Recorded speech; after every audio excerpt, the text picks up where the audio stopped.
तो विद्यार्थियों का इस चैनल पर हार्दिक स्वागत है। इस टॉपिक में हम रिपब्लिक डे पर भाषण की तैयारी कैसे करें इसकी एक झलक देखेंगे। यदि आप इस तरह से विद्यालयों में या किसी अन्य संस्था में, चाहे वह सरकारी हो या गैर सरकारी हो, यदि आप भाषण देते हैं तो एक अलग ही छाप छोड़ते हैं। तो आइए हम बिना रुके आपको इसके बारे में बताते हैं कि किस तरह से आप भाषण देंगे। चाहें तो आप इस भाषण को याद भी कर सकते हैं।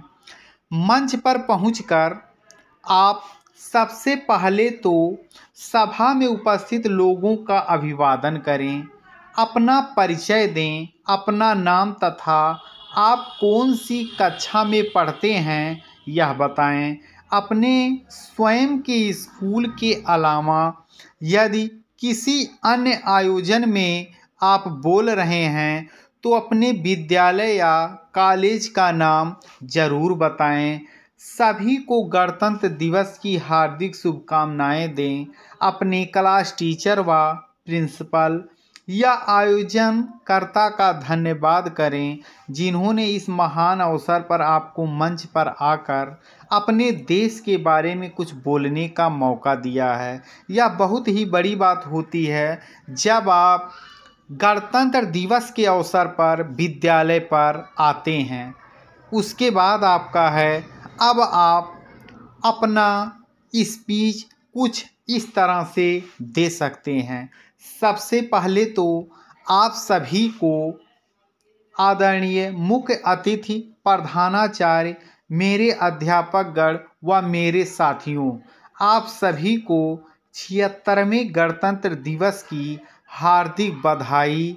और मैं आप सभी को यह धन्यवाद देता हूँ और अपने आप को बहुत अधिक सौभाग्यशाली मानता हूँ कि आप सभी ने मुझे यहाँ तक बुलाया और आपने मुझे यह सौभाग्य दिया है। उसके बाद जब आप अपने अतिथि, प्रधानाचार्य और अध्यापकगण और साथियों का अभिवादन करते हैं तो आप भाषण शुरू करने से पहले इसको बोल दीजिए, तीन रंग का नाम नहीं, तीन रंग का नहीं वस्त्र, ये ध्वज देश की शान है। हर भारतीय के दिल का यही तो स्वाभिमान है। यही गंगा, यही हिमालय, यही हिंद की जान है। तीन रंगों में रंगा हुआ यह अपना हिंदुस्तान है। यह जो हमारा तिरंगा है, इसी से भारत देश की पहचान होती है। और इसको बोलने के बाद आप यहाँ से अपना भाषण इस तरह से कहेंगे, मैं या अपना नाम बताइए। आप सभी को गणतंत्र दिवस की हार्दिक बधाई देता हूँ। आज का यह दिन हम सभी भारतीयों के लिए अत्यंत महत्वपूर्ण है। 26 जनवरी 1950 को हमारा जो संविधान है वह लागू हुआ। हमें एक स्वतंत्र और गणतांत्रिक देश बनने का गौरव प्रदान हुआ। संविधान ने हमें समानता, न्याय और स्वतंत्रता के अधिकार दिए। यह दिन हमें अपने देश की एकता और अखंडता को बनाए रखने की जिम्मेदारी भी याद दिलाता है। आज हमारा देश दुनिया के सबसे बड़े लोकतंत्रों में से एक है। हम विभिन्न धर्मों, जातियों और संस्कृतियों के बावजूद एकजुट रहते हैं। आइए हम इस दिन को याद करते हुए अपने कर्तव्यों को समझें और अपने देश को और भी महान बनाने के लिए कार्य करें। और उसके बाद बीच में ही आप कुछ और देश के लिए बोल दीजिए। कुछ नशा तिरंगे की आन का है, कुछ नशा मातृभूमि की शान का है। हम लहराएंगे हर जगह तिरंगा, नशा ये हिंदुस्तान के सम्मान का है। यह दिन हमारे देश के इतिहास में एक महत्वपूर्ण मील का पत्थर साबित हुआ, जो हमें एक स्वतंत्र और गणतांत्रिक देश के रूप में परिभाषित करता है।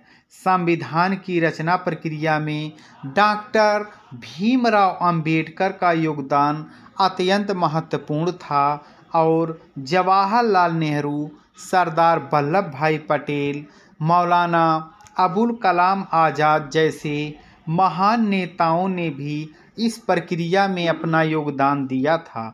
आज हमारा देश दुनिया के सबसे बड़े लोकतंत्रों में से एक है।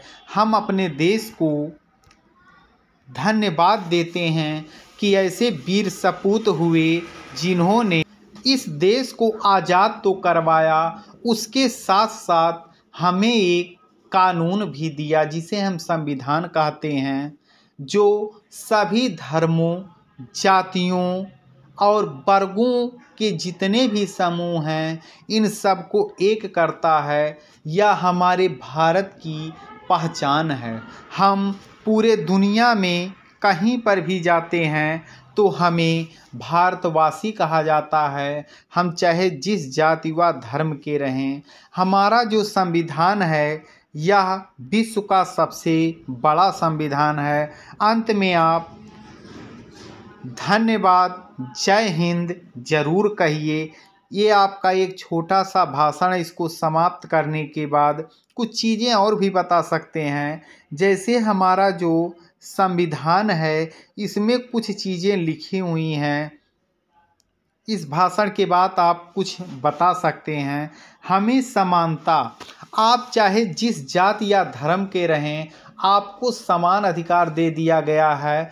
जिस जाति धर्म के हैं, जैसे यदि कोई हिंदू है तो वह अपने धर्मों के नियमों के अनुसार चल सकता है, कोई मुस्लिम है तो वह भी अपने धर्म व नियमों, चाहे सिख हो या ईसाई हो, इस पर किसी तरह की कोई पाबंदी नहीं है। सभी लोगों को समान अधिकार दिया गया है। न्याय, कोई भी व्यक्ति किसी भी जाति या धर्म का हो, यदि वह गलत करता है तो उसको दंडित किया जाता है संविधान के अंतर्गत, और नहीं तो उसको न्याय दिया जाता है। स्वतंत्रता के अधिकार, आपका जो भी धन है या आपकी जो भी प्रॉपर्टी होती है या कोई सार्वजनिक स्थान होता है उसमें आपका उतना ही अधिकार होता है जितना अन्य लोगों का होता है। इसी देश या हमारे देश की एकता और अखंडता की पहचान कराता है कि हमारा देश अनेकों जातियों धर्मों में बंटने के बाद भी एक ही है। आज हमारे यहाँ पर शिक्षा का स्तर बहुत उच्च है। उसके साथ साथ जो टेक्निकल शिक्षा का अभाव था वह भी तेज़ी से बढ़ रहा है।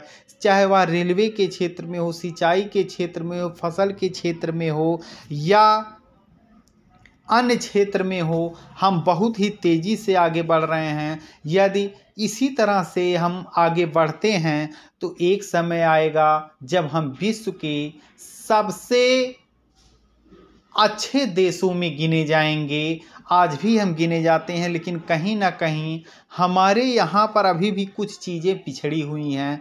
तो यह जो हमारा देश का युवा वर्ग है उस चीज़ को पूरा करेगा जिससे कि हम अपने देश की शान को हमेशा बचाए रखें। इसी के साथ मैं आप सभी का धन्यवाद करता हूँ। जय हिंद, जय भारत।